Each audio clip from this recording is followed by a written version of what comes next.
I'm sure we have.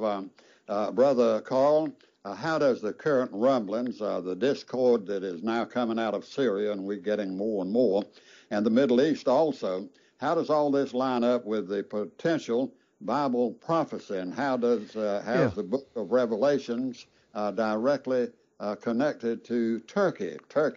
And why is that important in biblical prophetic understanding? Yes, sir. Thank you. Tell me, Brother Carl, I've lost track of the clock. About how much time do I have, and I'll know how to tailor my answer to that.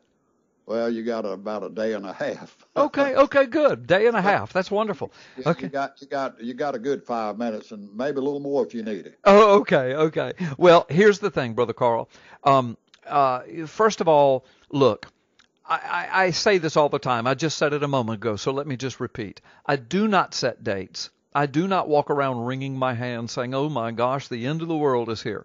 I do not claim that we are the generation that will see the coming of the Lord. Now, I hope we are, because the coming of the Lord means, oh my gosh, finally this wickedness is gone, and Jesus Christ will rule and reign, and those that know him will rule and reign with him. So I pray we're that generation, but even if we're not, we are here as ambassadors for Jesus Christ. But in the midst of that, I do understand, Brother Carl, that we are living in very prophetic times. I mean, we are the generation to see the return of Israel. We are the generation to see the recapturing of Jerusalem in 1967. We are the generation to see the 70th year of Israel's birthday, and that number 70 is important, in the year 2018, coming up in just a few weeks. We are the generation to see Jerusalem named as the U.S. Embassy location and now the legal capital of Israel.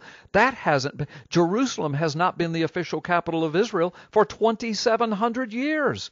Yet in just a few weeks, we will see it happen. I mean, how much more prophetic can you get than that?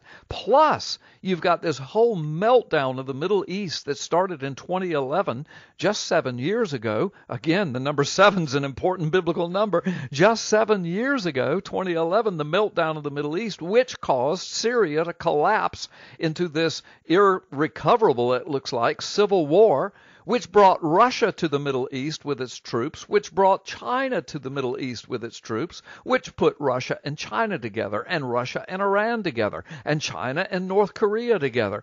You got all that happening.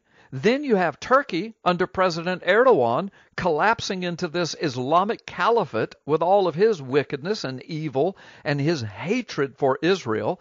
So you got Syria that hates Israel, Turkey that hates Israel, Iran that hates Israel. Israel's surrounded by these haters, and all of those guys are connected to Russia and China. And so how can this not be prophetic? Because Ezekiel 38 and 39 talks about this alignment of nations that will come in the last days. The nations I'm just naming, most of them are named in that passage, either by exact names or by tribal names.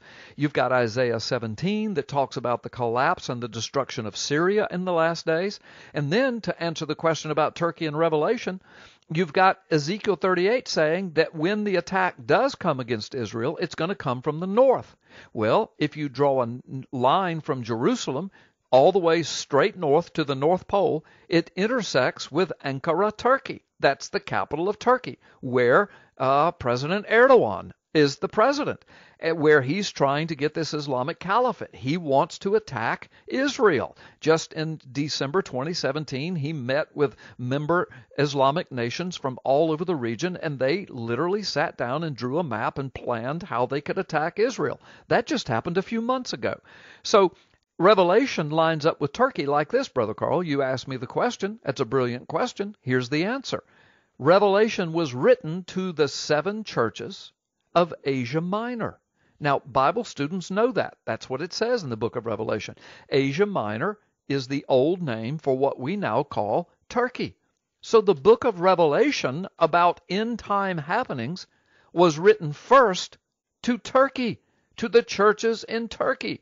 And then it names the churches. There are 7 of them. If you look on a map, you discover that they're in kind of rough circle, right there, about not in the dead middle of Turkey, but kind of in the middle, coming close to the coast of the Mediterranean in Turkey.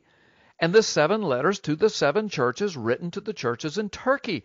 Meaning, I think that means that somehow Turkey's going to be connected to this explosion in the Middle East in the last days that will eventually come against Israel. And since the Bible says the attack will come from the north, and due north of Israel is Ankara, Turkey, and just a few months ago, the president of Turkey was meeting with the Islamic nations to plan an attack on Israel. Again, how much more prophetic can you be than this?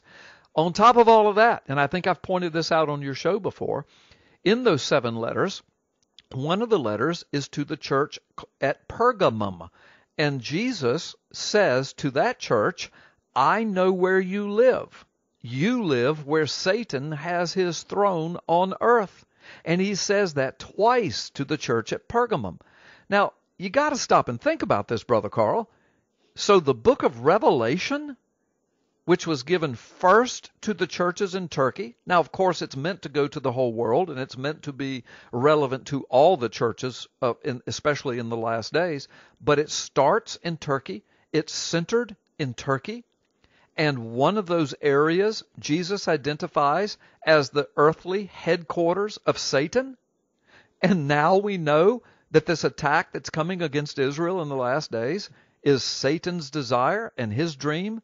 And now we know that Erdogan himself has just met with all of these nations, drawing up maps and battle plans. Their battle plan was written up in a major Turkish publication that's published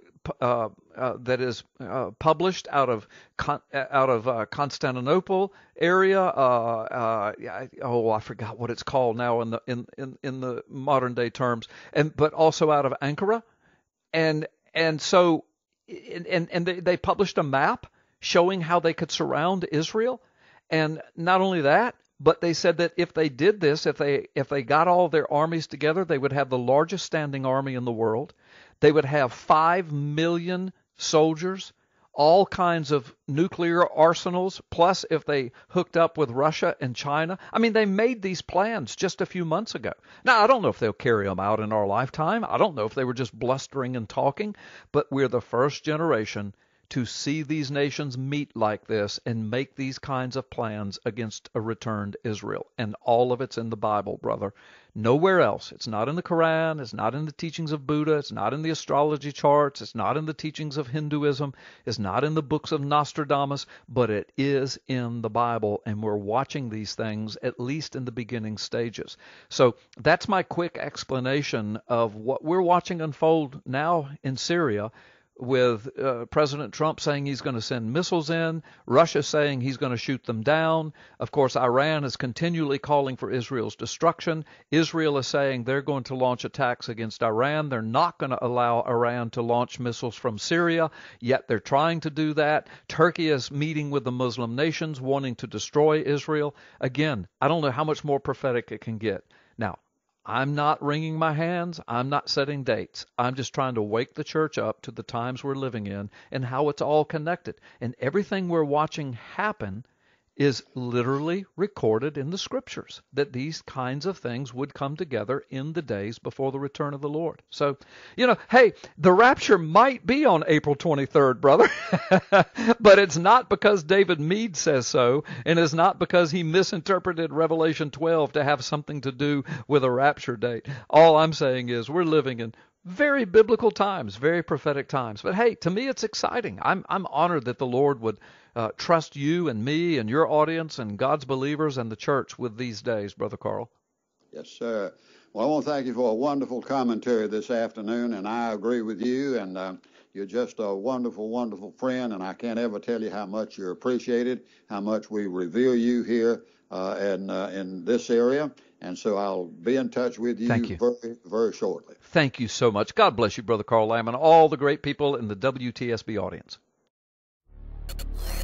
The Satanists wanted to install their own tribute, a pagan idol, on the Capitol grounds, right next to the Ten Commandments.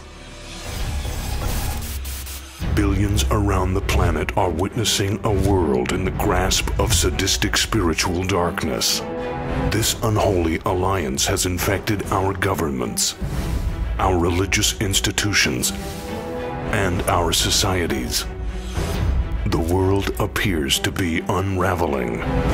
But can the evil behind these dark supernatural forces be defeated? Is everything playing out just as the Bible predicted it will in the final days? At last, you can know the answers to mankind's most urgent questions and learn your destiny among today's events in the new, unprecedented work taking the prophecy world by storm. Gods and Thrones, Nakash, Forgotten Prophecy, and the Return of the Elohim by best-selling author, former decorated law enforcement officer, and senior pastor Carl Gallups. This changes everything. Available now wherever fine books are sold.